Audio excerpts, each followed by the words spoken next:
Good morning students and welcome to lecture 4 of rest and motion of class 9 physics.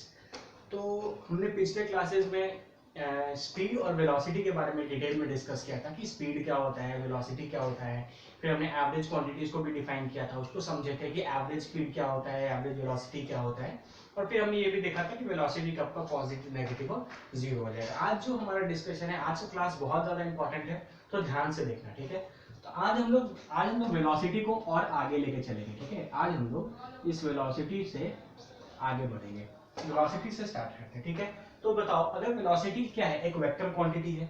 तो vector quantity है तो इसके पास क्या क्या चीज है, बोलो। इसके पास मैग्नीट्यूड है, ठीक है, और डायरेक्शन दोनों है, ठीक है। क्योंकि ये एक वेक्टर क्वांटिटी है तो इसके पास मैग्नीट्यूड एंड डायरेक्शन है, ठीक है। तो इस पूरे चीज को समझने के लिए सबसे पहले हम लोग ये समझेंगे कि अगर मान लो हमको वेलोसिटी को चेंज करना है, ठीक है, ठीक है। अगर हमको इस वेलोसिटी को चेंज करना है तो हम कितने तरीके से वेलोसिटी को चेंज कर सकते हैं, ठीक है। तो चलो, वेलोसिटी जो है वो तीन तरीके से चेंज हो सकता है, ठीक है। वेलोसिटी जो है वो तीन तरीके से चेंज हो सकता है। पहला क्या हो सकता है कि हो सकता है कि वेलोसिटी का मैग्नीट्यूड, ध्यान से देखना, हो सकता है कि वेलोसिटी का जो मैग्नीट्यूड है वो चेंज करे, ठीक है ना, लेकिन डायरेक्शन सेम रहे, ठीक है, लेकिन डायरेक्शन क्या रहे, सेम, ठीक है। चलो पहले इसको समझते हैं। इसको समझने के लिए चलो यहाँ पर एक एग्जांपल लेते हैं, ठीक है। अब देखो, मान लो कि अगर हम एक स्ट्रेट लाइन लें और यहाँ पर कोई मेरा व्हीकल है, ठीक है, ये मेरा 2 मीटर पर सेकेंड के वेलोसिटी से ट्रैवल कर रहा था, ठीक है। ट्रैवल करते करते करते मान लो ये ए पॉइंट से स्टार्ट किया, ठीक है, और ये ट्रैवल करते करते यहाँ पर बी पॉइंट पर आ गया। तो ए से बी तक इसका वेलोसिटी मान लो 2 मीटर पर सेकेंड था, और जैसे ये बी पॉइंट पे पहुंचा इसके बाद इसका वेलोसिटी मान लो 5 मीटर पर सेकेंड हो गया, ठीक है। तो क्या हो गया, देखो, डायरेक्शन तो मोशन का अभी भी सेम है ना, डायरेक्शन तो मोशन का अभी भी सेम है, लेकिन इसका मैग्नीट्यूड क्या हो रहा है, वो चेंज हो रहा है। पहले जो बॉडी 2 मीटर पर सेकंड से ट्रैवल कर रहा था और अब ये 5 मीटर पर सेकंड से ट्रैवल कर रहा है। अगर मान लो इसका ईस्ट का डायरेक्शन है तो पहले इसका डायरेक्शन वेलो था 2 मीटर ईस्ट, और तो अब क्या हो जाएगा 2 मीटर पर सॉरी, अब क्या हो जाएगा 5 मीटर पर सेकंड, लेकिन डायरेक्शन तो अभी भी ईस्ट ही रहेगा। तो क्या मतलब हुआ, डायरेक्शन सेम है लेकिन मोशन के दौरान इस बॉडी का वेलोसिटी क्या हो गया, चेंज हो गया। 2 मीटर पर सेकंड से निकल के वेलोसिटी कितना हो गया, बोलो 5 metre per second. Concept clear हो गया। तो वेलोसिटी इस तरीके से चेंज कर सकता है, हो सकता है देखो इसका मैग्नीट्यूड और डायरेक्शन दोनों है, तो ऐसा हो सकता है कि मैग्नीट्यूड चेंज हो जाए मोशन के दौरान लेकिन डायरेक्शन क्या रहे, सेम रहे, ठीक है। चलो अब दूसरा समझते हैं। ऐसा हो सकता है कि जो मेरा मैग्नीट्यूड है वो सेम रहे लेकिन मेरा डायरेक्शन क्या हो जाए, बोलो चेंज हो जाए, ठीक है ना। मेरा डायरेक्शन क्या हो जाए, चेंज हो जाए। मैग्नीट्यूड सेम रहे लेकिन डायरेक्शन चेंज हो जाए। इसका चलो अगर इसको समझने की कोशिश करते हैं तो मान लो हम बोलते हैं कि यहाँ पर मेरा एक व्हीकल है, ठीक है, यहाँ पर मेरा एक जो गाड़ी है ये इस डायरेक्शन में पहले मान लो 2 मीटर पर सेकेंड के वेलोसिटी से मूव कर रहा था, ठीक है।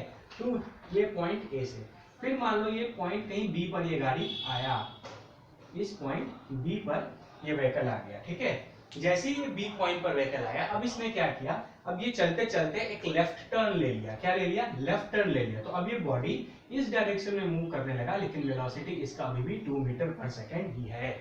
होता है ना, चलते चलते हम लोग राइट टर्न लेते हैं, लेफ्ट टर्न लेते हैं, बहुत प्रैक्टिकल ये सारी चीजें हैं। मैं सबका प्रैक्टिकल एग्जांपल दूंगा तुमको, ठीक है। अभी समझो, ठीक है।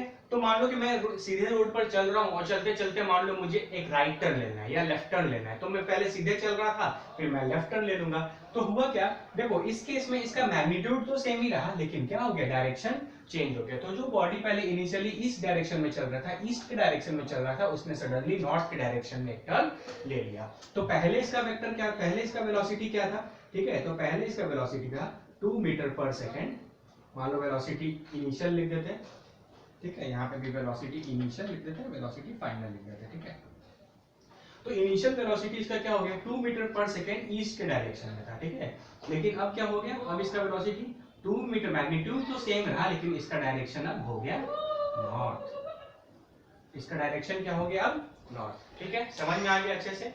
ये कॉन्सेप्ट समझ में आ गया। देखो इसका भी प्रैक्टिकल एग्जांपल है। देखो इसका वेलोसिटी इंक्रीज कर रहा है, तो देखो मान लो मैं बाइक से जा रहा हूँ, जाते जाते मान लो मैंने क्या हुआ, अब मैंने रोड खाली आ गया, रोड खाली आ गया तो क्या मैं गाड़ी का स्पीड बढ़ाऊंगा ना, तो मैंने एक्सेलरेटर ले लिया बाइक का अपने, ठीक है, अपने बाइक का क्या ले लिया, एक्सेलरेटर ले लिया, तो मेरी गाड़ी का स्पीड बढ़ जाएगा। या मान लो बहुत ट्रैफिक आ गया अचानक, तो मैं ब्रेक लगाऊंगा, ये जरूरी नहीं है कि ये बढ़ेगा, 2 से घट के हो सकता है ये 1 भी हो जाए। कहने का मतलब है कि मैग्नीट्यूड चेंज करना चाहिए, इंक्रीज भी कर सकता है और डिक्रीज भी कर सकता है। मान लो अचानक से कोई मेरे सामने आ गया तो मैं ब्रेक लगाऊंगा तो मेरा वेलोसिटी घट जाएगा, है कि नहीं। तो हो सकता है कि डायरेक्शन तो सेम ही है, मैंने अपना कहीं बाइक तो टर्न नहीं किया, मैं तो सीधे ही जा रहा हूँ, लेकिन उस केस में हो सकता है कि या तो मैं एक्सेलरेटर ले लूं या ब्रेक लगा लूं, दोनों केस में डायरेक्शन तो सेम रहा लेकिन वेलोसिटी का मैग्नीट्यूड क्या हो गया, चेंज हो गया। चलो ये समझ में आया कि नहीं आया बच्चों, बोलो। चलो वेरी गुड, अब इसको नोट डाउन कर लो। तो चलो अब इसका तीसरा एस्पेक्ट समझते हैं, ठीक है, अब इसका तीसरा एस्पेक्ट समझते हैं। अब ऐसा भी तो हो सकता है कि मैग्नीट्यूड तो चेंज हो ही, लेकिन साथ में डायरेक्शन भी क्या हो जाए मेरा, बोलो, चेंज हो जाए ना। तो ऐसा हो सकता है कि मेरा मैग्नीट्यूड भी चेंज करे और मेरा डायरेक्शन भी क्या करे, बोलो, मैग्नीट्यूड तो चेंज करे ही करे, लेकिन साथ में मेरा डायरेक्शन भी क्या करे, बोलो, चेंज करे। तो मैग्नीट्यूड भी चेंज करे और डायरेक्शन भी चेंज करे। इसका भी एग्जांपल यही हो सकता है, ठीक है। मान लो मैं यहाँ पे पॉइंट ए था, ए पॉइंट पे ये बॉडी किसी 2 मीटर पर सेकंड के वेलोसिटी से जा रहा था, ये मान लो बॉडी बी पॉइंट पर आ गया, अब ये इस डायरेक्शन में मूव किया, लेकिन अब इसका यहाँ पे वेलोसिटी मान लो 5 मीटर पर सेकंड हो गया। तो इसका पहले इनिशियल वेलोसिटी क्या हो जाएगा, we I 2 metre per second east, और इसका फाइनल वेलोसिटी कितना हो जाएगा, बोलो, 5 मीटर पर सेकंड नॉर्थ, है ना। तो इस केस में देखो क्या हुआ, वेलोसिटी का मैग्नीट्यूड भी चेंज हो गया और डायरेक्शन भी चेंज हो गया, ठीक है। तो मैंने जो यहाँ पे तुमको 3 केसेस ये डिटेल में बताए हैं, ये कंस्टिट्यूट करता है कि कभी भी किसी बॉडी का अगर वेलोसिटी को चेंज करना है, कभी भी किसी बॉडी के वेलोसिटी को चेंज करना है, तो 3 तरीके से कर सकते हैं। या तो उसका मैग्नीट्यूड सेम रखेंगे, डायरेक्शन चेंज कर देंगे, या उसका मैग्नीट्यूड चेंज करेंगे, डायरेक्शन सेम रखेंगे, या फिर हम दोनों में से दोनों ही चेंज कर सकते हैं। देखो इसमें से कोई भी तुम ऐसा कभी भी नहीं बोल सकते ना कि ये सेम है, क्या देखो ये सेम है, ये सेम है, नहीं ना। दोनों में से मैग्नीट्यूड और डायरेक्शन दोनों में से अगर एक भी चेंज कर गया, तो फिर वो एक इंटायरली डिफरेंट वेलोसिटी बन जाता है। हम ये कभी नहीं बोल सकते कि vi इक्वल टू vf इसमें भी नहीं है, vi इक्वल टू vf इसमें भी नहीं है, और जो मैंने पहले एग्जांपल दिया था उसमें भी vi इक्वल टू vf नहीं है। इन्हीं समझ ना, तो वेलोसिटी मेरा क्या हो गया, चेंज। तो वेलोसिटी को चेंज करने के 3 तरीके हैं, समझ में आ गया। तो अब बात आता है कि आखिर हम वेलोसिटी के चेंज के बारे में इतना बात क्यों कर रहे हैं। क्लियर हो गया। तो इतना डिटेल में समझ में आ गया कि वेलोसिटी कितने कितने तरीके से चेंज कर सकता है, ठीक है। तो चलो अब बात आ गया कि आखिर हम वेलोसिटी को चेंज का बात क्यों कर रहे हैं, ठीक है। अब यहाँ पर एक टर्म इंट्रोड्यूस होता है जिसको हम लोग बोलते हैं एक्सेलरेशन, ठीक है। अब यहाँ पर एक टर्म इंट्रोड्यूस होगा जिसको हम लोग बोलेंगे क्या, बोलो, एक्सेलरेशन, ठीक है। देखो ये जो मैंने यहाँ पर तुमको चेंज इन वेलोसिटी बताया, इसी को एक्सेलरेशन बोलते हैं, ठीक है। तो acceleration is defined as rate of change of velocity. Rate of change of velocity को क्या बोलते हैं, एक्सेलरेशन, ठीक है। मतलब चेंज इन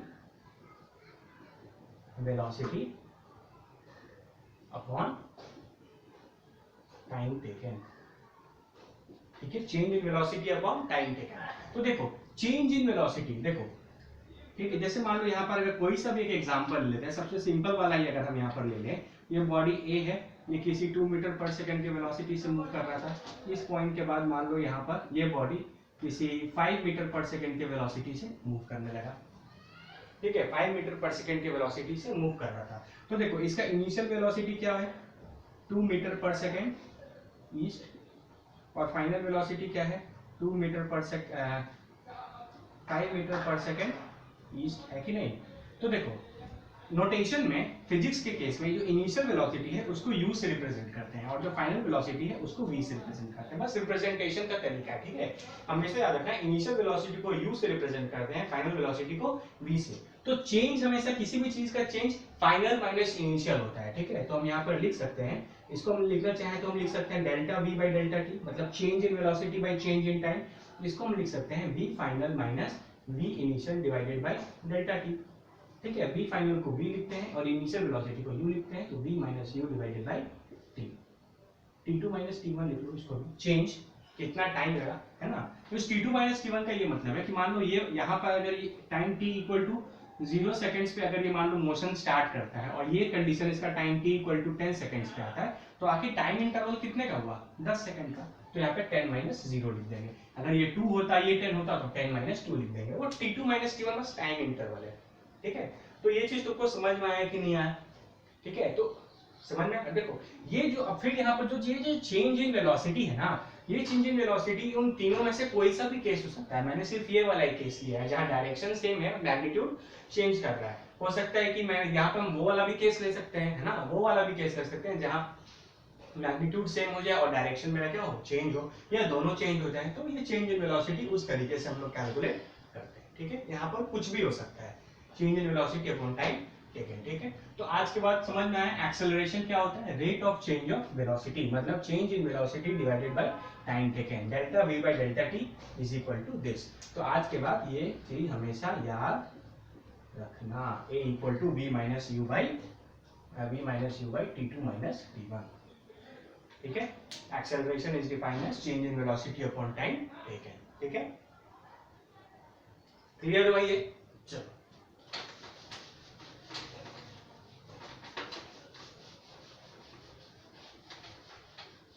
इतना हो जाने के बाद अगर अब हम लोग स्टार्ट करेंगे एक बहुत ही अच्छा चीज।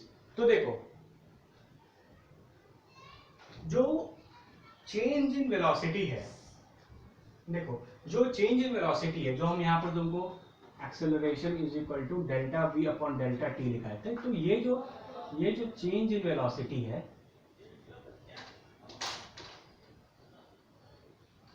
ठीक है, तुमको जो तुम्हारे सिलेबस में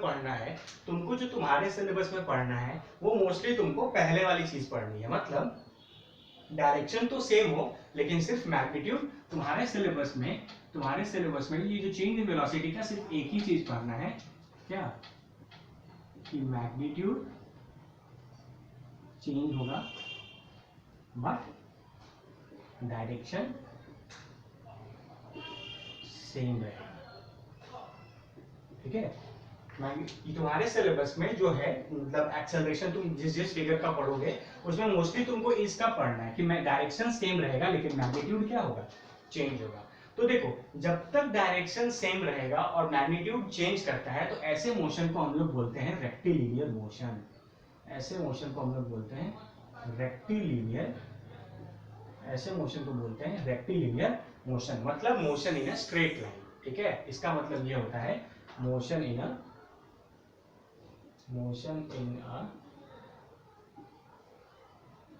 स्ट्रेट लाइन। ठीक है ना, मतलब मोशन हमेशा तुम्हारा एक स्ट्रेट लाइन में रहेगा। हो सकता है कि मोशन ऐसा हो, है ना, ठीक है, वेस्ट से ईस्ट जा रहा हो, या ऐसा भी हो सकता है साउथ से नॉर्थ जा रहा हो, या ऑपोजिट भी हो सकता है ईस्ट से वेस्ट आ रहा हो, या ऊपर से नीचे भी आ रहा हो, मतलब या किसी एंगल में भी हो सकता है किसी एंगल पर मूव करे, है ना, इस डायरेक्शन में। लेकिन जब तक ये डायरेक्शन चेंज नहीं करेगा तब तक तो इसी लाइन का काम चलता रहेगा ना।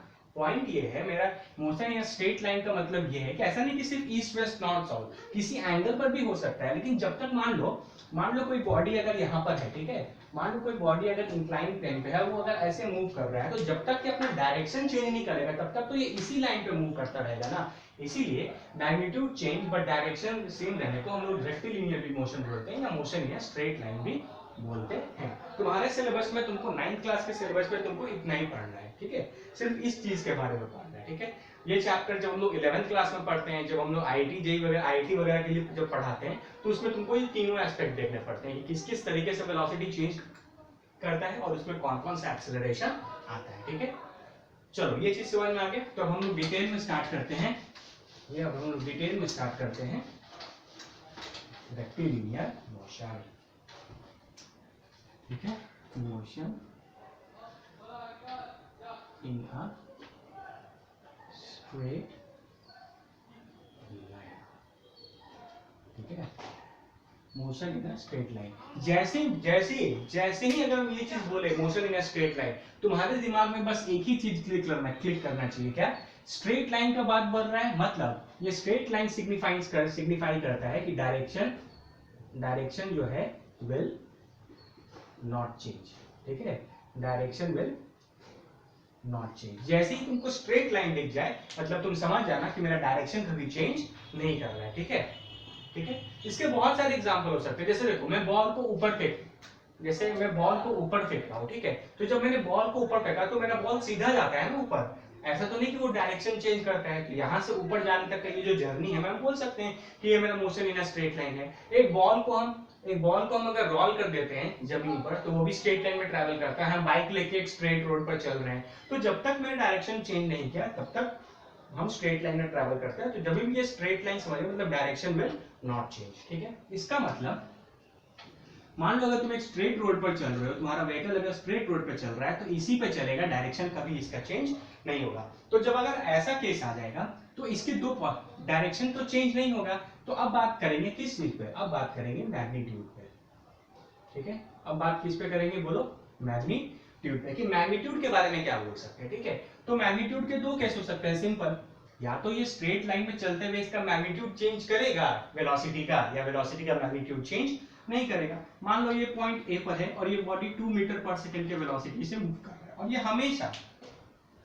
हमेशा 2 मीटर पर सेकंड के वेलोसिटी से ही मूव कर रहे हैं ना। हम बाइक रोड पे चला रहे हैं और मेरा स्पीड कांस्टेंट है ना, मेरा स्पीड कांस्टेंट है, मेरा स्पीड कभी 50 किलोमीटर पर आवर या 60 किलोमीटर पर आवर से ना बढ़ रहा है ना घट रहा है, हम एक कांस्टेंट स्पीड से मूव कर रहे हैं, है ना, हम एक कांस्टेंट स्पीड से मूव कर रहे हैं। एक ये पॉसिबिलिटी है ना। मैग्नीट्यूड हो सकता है कि सेम भी रहे और चेंज भी कर सकता है, ठीक है। अगर मैग्नीट्यूड सेम है इसका मतलब क्या बोलो? अगर मैग्नीट्यूड अगर सेम हो गया मतलब इसका वेलोसिटी का मैग्नीट्यूड भी चेंज नहीं कर रहा है और डायरेक्शन भी चेंज नहीं कर रहा है ना, मतलब magnitude will also not change, ठीक है ना। इसका मतलब ये हो गया कि जो व्हीकल है, body is moving with a constant velocity.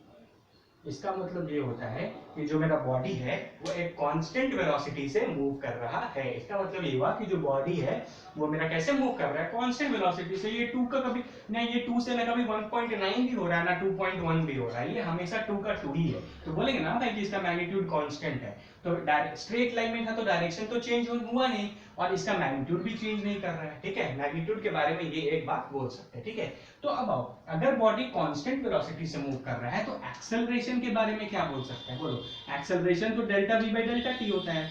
अब इस बॉडी का ना मैग्नीट्यूड चेंज किया ना डायरेक्शन चेंज किया तो चेंज इन वेलोसिटी तो जीरो हो गया ना, चेंज इन वेलोसिटी तो जीरो हो गया। इसका मतलब एक्सेलरेशन जीरो हो गया। ये बहुत इंपॉर्टेंट पॉइंट है, इसका मतलब एक्सेलरेशन जीरो हो गया। मतलब अगर तुम एक स्ट्रेट लाइन में ट्रैवल कर रहे हो, मोशन इन स्ट्रेट लाइन में ट्रैवल कर रहे हो, तो डायरेक्शन तो पहले ही चेंज नहीं कर रहा था। अगर उस स्ट्रेट लाइन में तुम एक कांस्टेंट वेलोसिटी से मूव कर गए तो तुम्हारा मैग्नीट्यूड भी चेंज नहीं किया। इसका मतलब तुम्हारा एक्सेलरेशन हमेशा क्या होगा बोलो? जीरो, ठीक है। एक्सेलरेशन फिर क्या हो गया? जीरो। मतलब सेम वाले के लिए हम यहाँ पर एक स्टेटमेंट लिख सकते हैं कि मेरा एक्सेलरेशन क्या होगा बोलो? जीरो। क्लियर हुआ कि नहीं बोलो? क्लियर हो गया? चलो ठीक है।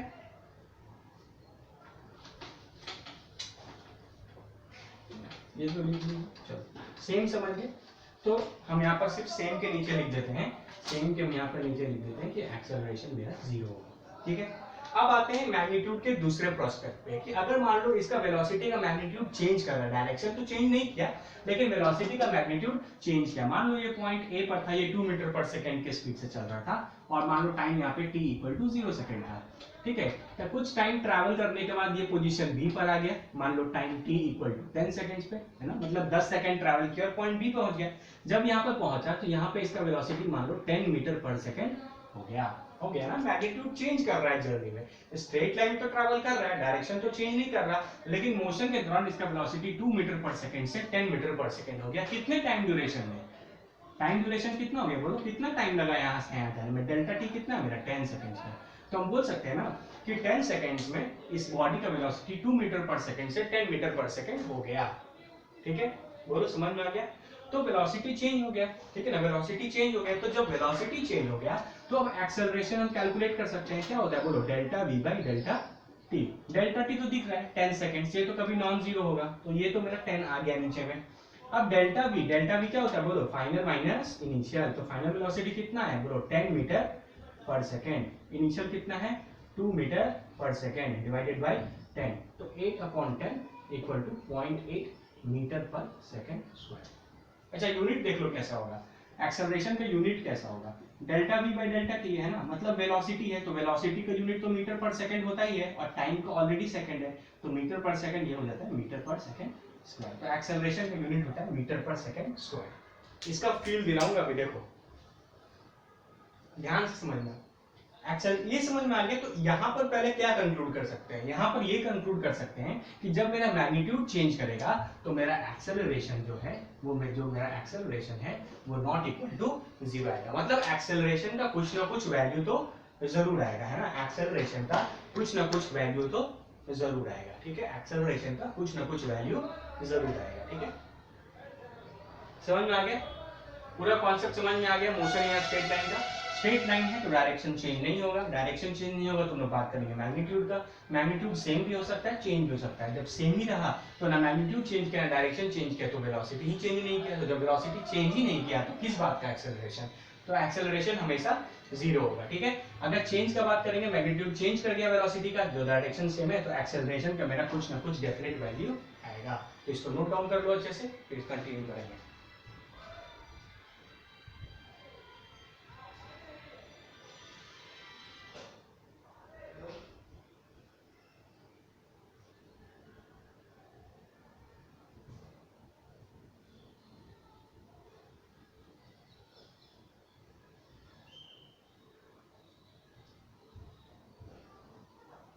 ठीक है, चलो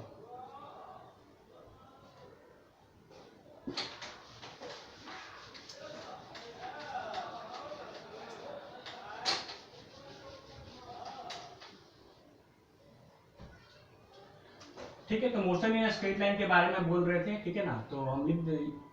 तो रेक्टिलिनियर तो है, रेक्टिलिनियर तो है। अब इसमें हम लोग बात डिटेल में बात करेंगे जब मेरा मैग्नीट्यूड चेंज कर रहा था, जब मेरा मैग्नीट्यूड चेंज कर रहा था, इसके बारे में पढ़ेंगे। क्योंकि जब मैग्नीट्यूड चेंज नहीं करेगा और डायरेक्शन तो रेक्टिलिनियर में कभी चेंज ही नहीं करेगा, तो मेरा एक्सेलरेशन तो हमेशा नॉन जीरो ही होगा। इसका बात करेंगे। तो इस केस में हमने डिराइव किया था कि एक्सेलरेशन मेरा नॉट इक्वल टू 0 होगा। ठीक है, एक्सेलरेशन मेरा नॉट इक्वल टू 0 होगा। ठीक है, अच्छा देखो, उससे पहले तुमको एक ये बात सिखा देते हैं। देखो एक्सेलरेशन का यूनिट क्या आया, मीटर पर सेकेंड स्क्वायर, है ना। देखो एक्सेलरेशन जो टर्म है ना, इस चीज को समझो, इस चीज का फिजिकल फीलिंग लो। एक्सेलरेशन बिल्कुल वही चीज है, एक्सेलरेशन बिल्कुल वही चीज है, एटलीस्ट तुम्हारे सिलेबस में जो पढ़ना है उतने से तुम ये समझ सकते हो। एक्सेलरेशन बिल्कुल वही चीज है जो तुम बाइक का एक्सेलरेटर और ब्रेक लगाते हो किसी भी गाड़ी का। ठीक है, तुम्हारे सिलेबस में जितना एक्सेलरेशन पढ़ना है उससे तुम बस एक ये फिजिकल मीनिंग निकाल सकते हो। ठीक है, ऐसे जब और भी केसेस आएंगे, जब डायरेक्शन वाला केस आएगा, जब दोनों वाला केस आएगा, तो उससे और भी फीलिंग्स होते हैं। लेकिन मैग्नीट्यूड के टर्म्स में बस और स्ट्रेट लाइन मोशन में तुम इतना फील लगा सकते हो कि कभी भी जो तुम अपने बाइक में एक्सेलरेटर और ब्रेक लगाते हो वही चीज तुम्हारा एक्सेलरेशन है। देखो एक्सेलरेशन जो टर्म है ना, ये जो टर्म है एक्सेलरेशन, ये पूरा का पूरा चेंज इन वेलोसिटी है। टाइम तो हमेशा ट्रैवल होगा ही ना, टाइम तो हमेशा रहेगा। तुम कोई भी काम करोगे तो टाइम रोक थोड़ी सकते हो, तो टाइम तो नीचे का एक फैक्टर है। ठीक है ना, तो एक्सेलरेशन का पूरा चीज चेंज इन वेलोसिटी से है। ठीक है, तो चेंज इन वेलोसिटी तुम दोनों तरीके से करते हो, अपने एक्सेलरेटर से भी करते हो, और ब्रेक से भी करते हो, एक्सेलरेटर से भी करते हो और ब्रेक से भी करते हो। जब एक्सेलरेटर करते हो, क्या होगा, एक्सेलरेटर दिए गाड़ी का, तो जाहिर सी बात है तुम्हारा वेलोसिटी क्या करता है, इंक्रीज करता है। और अगर ब्रेक लगा देते हो तो वेलोसिटी क्या करता है, बोलो, डिक्रीज करता है। ये तो बहुत कॉमन सा चीज है। ठीक है, एक्सेलरेटर लगाए तो वेलोसिटी बढ़ा और ब्रेक लगाए तो बस यही चीज। एक्सेलरेशन में ये फीलिंग याद रखना, ये एक्सेलरेटर और ब्रेक, एक्सेलरेशन इसके अलावा और कुछ नहीं है। एक्सेलरेशन इस दोनों चीज के अलावा और कुछ नहीं है। ब्रेक लगाए वेलोसिटी कम हो गया तो भी एक्सेलरेशन आएगा। अगर एक्सेलरेटर मतलब कहने का मतलब दोनों केस में वेलोसिटी तो चेंज कर रहे हैं ना, वेलोसिटी चेंज करेगा तो एक्सेलरेशन होगा ही। तो एक्सेलरेशन इस एक्सेलरेटर और ब्रेक के अलावा और कुछ फिजिकल फीलिंग नहीं रखता है। अब आओ यूनिट पे, देखो मीटर पर सेकेंड है ना, इसका यूनिट क्या बोलता है, बोलता है कि पर सेकेंड मेरा वेलोसिटी इतना चेंज कर रहा है, ठीक है। इसका मतलब ये बोल रहा है कि हर सेकंड में मेरा, देखो वेलोसिटी का यूनिट मीटर पर सेकंड होता है ना, metre per second delta v by delta t, मतलब change in velocity upon time taken, है ना। तो ये बोलता है कि मेरा पर सेकंड इतना का वेलोसिटी चेंज कर रहा है ना, ठीक है। जैसे देखो अगर एक्सेलरेशन मान लो हम यहाँ पर लिख देते हैं 6 मीटर पर सेकंड स्क्वायर, तो इसको ऐसा समझना 6 मीटर पर सेकंड, ठीक है। ये बताता है कि हर सेकंड मेरा velocity 6 metre per second change कर रहा है। अब वो एक्सीलरेटर लगाने से 6 मीटर पर सेकंड से बढ़ रहा हो या ब्रेक लगाने से 6 मीटर पर सेकंड से घट रहा हो, ध्यान से सुन लो, मजा आ जाएगा, ठीक है ना। तो एक्सेलरेशन जो 6 मीटर पर सेकंड स्क्वायर आ रहा है, इसका मतलब है 6 मीटर पर सेकंड, है ना। एक्सेलरेशन का मतलब है 6 मीटर पर सेकंड, इसको पढ़ो। इसका मतलब ये होगा कि हर सेकंड, एवरी सेकंड तुम्हारा वेलोसिटी कितने से चेंज हो रहा है, एवरी सेकंड तुम्हारा वेलोसिटी कितने से चेंज हो रहा है, 6 मीटर पर सेकंड से। अब ये 6 मीटर पर सेकंड डिपेंड करता है कि तुम एक्सेलरेटर लगाए हो या ब्रेक लगाए हो। अगर एक्सेलरेटर लगाए हो तो हर सेकंड 6 मीटर पर सेकंड से इंक्रीज कर रहा होगा, और अगर ब्रेक लगाया है तो हर सेकंड तुम्हारे व्हीकल या बॉडी जो भी है उसका वेलोसिटी 6 मीटर पर सेकंड से घट रहा होगा। मजा आया कि नहीं आया बोलो, है ना। तो इसका यूनिट से समझो कि हर सेकंड इतने के वेलोसिटी से चेंज कर रहे हो, समझ रहे हो ना। तो मीटर पर सेकंड स्क्वायर को हमेशा ऐसा अपने दिमाग में बैठा लो कि वो मीटर पर सेकंड है, मतलब एवरी सेकंड में मेरा वेलोसिटी इतने के मैग्नीट्यूड से चेंज कर रहा है। ये चेंज इंक्रीज का भी हो सकता है और डिक्रीज का भी हो सकता है, ठीक है। फील आ गया। चलो अब आओ यहां पर, ठीक है। अब मान लो हम एक केस लेते हैं, ठीक है ना, केस नंबर 1। हम यहाँ पर एक बॉडी बनाए, ये बॉडी रेक्टिलिनियर मोशन है, मतलब डायरेक्शन चेंज नहीं कर रहा है, और हम बात करेंगे मैग्नीट्यूड के चेंज होने का। ये मान लो पॉइंट ए पर था और ये पॉइंट बी पर आ गया। यहाँ पर time t equal to 0 second है, यहाँ पे time t equal to 10 second है। ये मान लो 5 मीटर पर सेकेंड की स्पीड से चल रहा था, यहाँ पर इसका वेलोसिटी 10 बढ़ के 10 मीटर पर सेकेंड हो गया और टाइम तुम्हारा इतना लगा, ठीक है। हम बोले इसका एक्सेलरेशन हमको कैलकुलेट करके बताओ, बोलोगे सर बहुत सिंपल है, v minus you divided by delta T. तो v कितना है 10 माइनस 0 कितना है 5 डिवाइडेड बाई डेल्टा टी कितना है 10 माइनस 0 10, तो आ गया 5 डिवाइडेड बाई 10, आ गया 0.5 मीटर पर सेकेंड स्क्वायर। देखो फीलिंग यही है, इसको ऐसे लिखो 0.5 मीटर पर सेकेंड, मतलब हर सेकेंड से तुम्हारा बॉडी जो है वो हर सेकेंड में तुम्हारा बॉडी का velocity 0.5 metre per second change कर रहा है ना।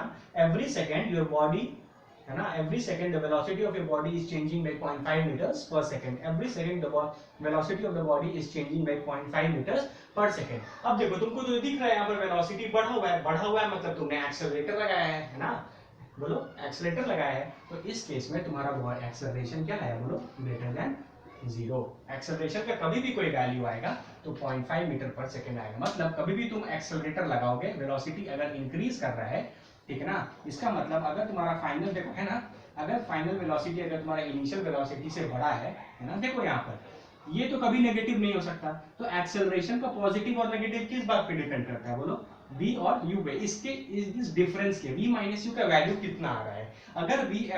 अगर तुम्हारा फाइनल वेलोसिटी इनिशियल वेलोसिटी से अगर बड़ा होगा, ये क्वांटिटी अगर इससे हमेशा बड़ा होगा, तो इन दोनों का डिफरेंस तो हमेशा v minus you greater than 0 ही आएगा ना, है ना। v minus you greater than 0 आएगा, तो हम बोल सकते हैं कि मेरा एक्सेलरेशन भी हमेशा ग्रेटर देन 0 होगा, ठीक है। एक्सेलरेशन भी मेरा क्या होगा, ग्रेटर देन 0। ये चीज समझ में आ गया, ठीक है। तो हम यहाँ पर लिख सकते हैं कंक्लूड करके, यहाँ पर हम ये चीज लिख सकते हैं कंक्लूड करके कि मैग्नीट्यूड जो मेरा नॉट इक्वल टू 0 था, वो अगर एक्सेलरेटर है, मतलब फाइनल, इसका मतलब ये है कि मेरा फाइनल वेलोसिटी मेरा इनिशियल वेलोसिटी से बड़ा है और मेरा एक्सेलरेशन का वैल्यू ग्रेटर देन 0 आएगा, ठीक है। एक्सेलरेशन का वैल्यू ग्रेटर देन 0 आएगा, ठीक है। अब आओ, अब ऐसा केस लेते हैं कि मान लो ये बॉडी ये बॉडी पहले 10 मीटर पर सेकेंड से ट्रैवल कर रहा था और यहाँ पहुंचने के बाद अब इसका वेलोसिटी 5 मीटर पर सेकेंड हो गया, 5 मीटर पर सेकेंड हो गया। तो अब एक्सेलरेशन कैलकुलेट करके बताओ, v minus you divided by delta T. v कितना है बोलो 5, u कितना है 10, टाइम टेकन कितना हो गया 10। अब इसका वैल्यू आ गया -0.5 मीटर पर सेकेंड स्क्वायर, मतलब -0.5 मीटर पर सेकेंड। इसका मतलब देखो, ये माइनस का मतलब क्या कि देखो वेलोसिटी डिक्रीज कर रहा है, माइनस का मतलब क्या वेलोसिटी डिक्रीज कर रहा है। तो जो एक्सेल, इसका मतलब हो गया कि हर सेकंड, एवरी सेकंड मेरा वेलोसिटी 0.5 मीटर पर सेकंड से घट रहा है। मतलब मैंने ब्रेक लगाया है, अपने गाड़ी में ब्रेक लगाया है, तभी तो वेलोसिटी कम होगा ना। एक्सेलरेट किया होता तो वेलोसिटी बढ़ जाता। मतलब मैंने बॉडी पर, मैंने अपने गाड़ी पर ब्रेक लगाया है, ब्रेक लगाया है तो एक्सेलरेशन का वैल्यू क्या आया है बोलो नेगेटिव। इसका मतलब जब भी ब्रेक लगाएंगे तो क्या होगा, मेरा फाइनल वेलोसिटी जो होगा वो इनिशियल वेलोसिटी से कम होगा और मेरा एक्सेलरेशन का वैल्यू नेगेटिव आएगा। ठीक है, एक्सेलरेशन का वैल्यू नेगेटिव है ना। देखो आया, माइनस आया, नेगेटिव में आया। देखो यहीं पर एक बहुत बड़ा लोगों को मिस है, जनरली बुक्स वगैरह में भी उतना क्लियर नहीं लिखता है कि ये जो नेगेटिव एक्सेलरेशन आ रहा है ना, देखो एक्सेलरेशन का वैल्यू नेगेटिव आ रहा है, 0 से कम आ रहा है। तो ये जो एक्सेलरेशन लेस देन 0 आ रहा है, जिसको तुम नेगेटिव एक्सेलरेशन भी बोलते हो, ठीक है, नेगेटिव एक्सेलरेशन भी बोलते हैं। इस नेगेटिव एक्सेलरेशन का ही नाम है रिटार्डेशन।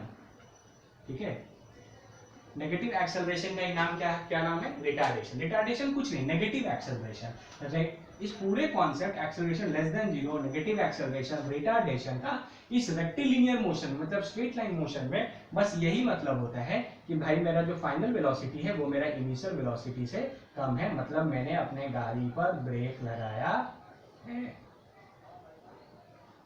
ठीक है, तो आज के बाद कभी भी देखो कॉन्सेप्ट वाइज डेफिनेशन में तुम देखोगे जनरली सारे बुक्स में मोस्टली में लिखा होता है negative acceleration is called retardation, है ना। मैग्नीट्यूड नेगेटिव आया था, देखे थे -0.5 आया था, तो डेफिनेशन में ऐसा लिखा होता है कि negative acceleration is called retardation. ये कॉन्सेप्ट बिल्कुल भी सही नहीं है, मेरे हिसाब से सही नहीं, क्योंकि ये पूरे तरह कंप्लीटली डिफाइन नहीं करता, तुमको क्लियर पिक्चर नहीं दे पाता, है ना। तो कभी भी कंप्लीटली डिफाइन करने के लिए, इस चीज को कंप्लीटली डिफाइन करने के लिए रिटार्डेशन क्या है, इस चीज को याद रखना, ये कॉन्सेप्ट याद रखना कि देखो नेगेटिव वैल्यू तभी आएगा जब तुम्हारा फाइनल वेलोसिटी इनिशियल वेलोसिटी से कम होगा। ठीक है, तो अगर तुमको रिटार्डेशन को डिफाइन करना हो, ठीक है, रिटार्डेशन को डिफाइन करना हो तो तुम इस ये लिख लिया ना। ठीक है, तो अगर तुमको रिटार्डेशन को डिफाइन करना हो तो तुम डिफाइन करना डिक्रीज, ठीक है, decrease in velocity is called retardation.